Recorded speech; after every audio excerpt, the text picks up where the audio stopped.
Hi ನಮಸ್ತೆ ಎಲ್ರಿಗೂ welcome back to ಭೋಜನ ಉಪಹಾರ ಯೂಟ್ಯೂಬ್ ಚಾನಲ್ಗೆ ನಿಮಗೆಲ್ಲರಿಗೂ ಸುಸ್ವಾಗತ. ತುಂಬಾ ಸ್ಪೆಷಲ್ ಆದ ರೆಸಿಪಿ ಇವತ್ತು ಹೀರೆಕಾಯಿ ಮಸಾಲ ಡ್ರೈನ ಹೇಗೆ ಮಾಡೋದು ಅಂತ ನೋಡ್ಕೊಳ್ಳಿ. ಚಪಾತಿ ಹಾಗೂ ಅನ್ನಕ್ಕೆ ಮ್ಯಾಚ್ ಆಗುವಂಥ ರೆಸಿಪಿ ಕೂಡ ಇದಾಗಿದೆ. ಈ ರೆಸಿಪಿ ನಿಮಗೆ ಇಷ್ಟ ಆದರೆ ದಯವಿಟ್ಟು ಲೈಕ್ ಮಾಡಿ ಮತ್ತು ಸಬ್ಸ್ಕ್ರೈಬ್ ಮಾಡ್ಕೊಳ್ಳಿ. ಮಸಾಲವನ್ನು ನೀವು ಗ್ರೈಂಡ್ ಮಾಡಲಿಕ್ಕೆ ಈ ಸಾಮಗ್ರಿಗಳನ್ನ ಯೂಸ್ ಮಾಡಿ. ಸೊ ಒಂದು ಈರುಳ್ಳಿಯನ್ನು ಕಟ್ ಮಾಡ್ಕೊಂಡು ಇಟ್ಕೊಂಡಿದ್ದೀನಿ, ಒಂದು ಅರ್ಧ ಹಿಡಿಯಷ್ಟು ಕೊತ್ತಂಬರಿ ಸೊಪ್ಪು, ಒಂದು ಅರ್ಧ ಇಂಚಷ್ಟು ಶುಂಠಿ ಮತ್ತು ಒಂದು ಸ್ವಲ್ಪ ಬೆಳ್ಳುಳ್ಳಿ, ಪುದೀನ ಮತ್ತು ಲವಂಗ, ದಾಲ್ಚಿನ್ನಿ ಮತ್ತು 4ರಿಂದ 5 ಕಾಳುಮೆಣಸು ಇಷ್ಟನ್ನು ನೀವು ಜಾರಿಗೆ ಸೇರಿಸ್ಕೊಬಿಟ್ಟು ಒಂದು ಸ್ವಲ್ಪ ನೀರು ಸೇರಿಸಿ ನುಣ್ಣಗೆ ನೀವು ರುಬ್ಬಿಟ್ಟು ಸೈಡಲ್ಲಿ ನೀವು ಎತ್ತಿಟ್ಕೋಬೇಕು. ಕುಕ್ಕರಿಗೆ 50 ml ಅಷ್ಟು ಅಡುಗೆ ಎಣ್ಣೆ, ಸ್ವಲ್ಪ ಪುದೀನ ಮತ್ತು ಕೊತ್ತಂಬರಿ ಸೊಪ್ಪು, ರುಬ್ಬಿರುವಂತಹ ಮಸಾಲನ ಸೇರಿಸ್ಬಿಟ್ಟು ನೀವು ಚೆನ್ನಾಗಿ ಹಸಿ ವಾಸನೆ ಹೋಗುವವರೆಗೂ ಫ್ರೈ ಮಾಡ್ಕೊಳ್ಳಿ.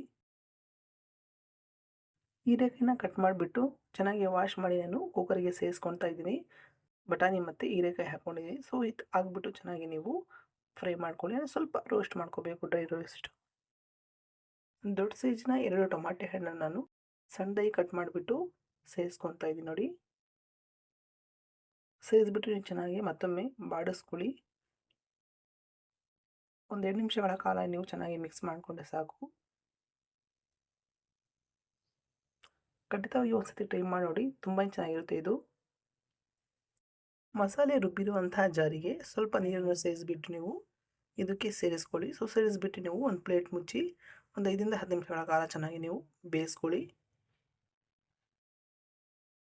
ನಿಮಿಷಗಳ ಕಾಲ ಆದಮೇಲೆ ಈ ಥರ ಪ್ಲೇಟ ರಿಮೂವ್ ಮಾಡಿಬಿಟ್ಟು ನೋಡಿ ಚೆನ್ನಾಗಿ ಕುದಿ ಬರ್ತಾ ಇದೆ. ಸೊ ಇವಾಗ ನೀವು ಒಂದು 2 ಟೇಬಲ್ ಸ್ಪೂನಷ್ಟು ಮೊಸರನ್ನು ಹಾಕ್ಕೊಳ್ಳಿ. ಮೊಸರು ಹಾಕುವುದರಿಂದ ತುಂಬ ರುಚಿ ಚೆನ್ನಾಗಿರುತ್ತೆ. ಸೊ ಹಾಕಿಬಿಟ್ಟು ನೀವು ಮತ್ತೊಮ್ಮೆ ಬಾಡಿಸ್ಕೊಳ್ಳಿ. 1 ಸ್ಪೂನಷ್ಟು ಧನಿಯಾ ಪೌಡರ್, 1 ಸ್ಪೂನಷ್ಟು ಅಚ್ಚ ಪುಡಿ, ಒಂದು ಅರ್ಧ ಚಮಚದಷ್ಟು ಅರಿಶಿನ ಮತ್ತು ರುಚಿಗೆ ತಕ್ಕಷ್ಟು ಉಪ್ಪನ್ನು ಸೇರಿಸ್ಕೊಳ್ಳಿ. ಇನ್ ಕೇಸ್ ನೀವು ಖಾರ ಜಾಸ್ತಿ ತಿಂತೀರಾ ಅಂತ ಹೇಳಿದರೆ ಸ್ವಲ್ಪ ನೀವು ಅಚ್ಚ ಪುಡಿಯನ್ನು ಸೇರಿಸ್ಕೋಬೋದು. ನೋಡಿ ಈ ಥರ ಹಾಕ್ಬಿಟ್ಟು ಚೆನ್ನಾಗಿ ನೀವು ಮತ್ತೊಮ್ಮೆ ಮಿಕ್ಸ್ ಮಾಡ್ಕೊಳ್ಳಿ.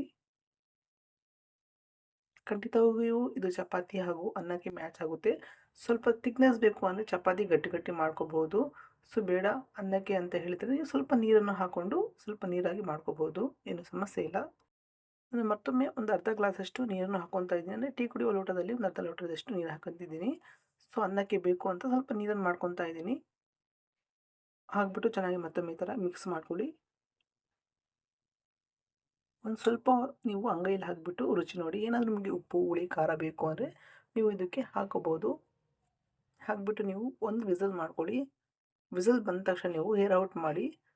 ತಣ್ಣಗಾದ್ಮೇಲೆ ನೀವು ಕುಕ್ಕರ್ನ ಲಿಡ್ ಓಪನ್ ಮಾಡಿ, ಬೇಗನೆ ಮಾಡಬೇಡ್ದು. ಕುಕ್ಕರ್ನ ಲಿಡ್ನನ್ನು ಕ್ಲೋಸ್ ಮಾಡಿಬಿಟ್ಟು ಒಂದು ವಿಸಲ್ ಮಾಡ್ಕೊತಾ ಇದ್ದೀನಿ ನೋಡಿ. ಆಫ್ಟರ್ ಒಂದು ವಿಸಲು ಚೆನ್ನಾಗಿ ತರಕಾರಿ ಬೆಂದಿದೆ. ಸೊ ಇವಾಗ ಒಂದು ಸತಿ ಫೈನಲಾಗಿ ಮಿಕ್ಸ್ ಮಾಡಿಬಿಟ್ಟು ನೀವು ಚಪಾತಿಗೆ ತಿನ್ಬೋದು, ತುಂಬ ಚೆನ್ನಾಗಿರುತ್ತೆ. ಈ ರೆಸಿಪಿ ನಿಮಗೆ ಇಷ್ಟ ಆದರೆ ದಯವಿಟ್ಟು ಲೈಕ್ ಮಾಡಿ ಮತ್ತು ಸಬ್ಸ್ಕ್ರೈಬ್ ಕೂಡ ಮಾಡ್ಕೊಳ್ಳಿ. ಮತ್ತೆ ಹೊಸ ರೆಸಿಪಿ ಸಿಗ್ತೀನಿ. ಧನ್ಯವಾದಗಳು.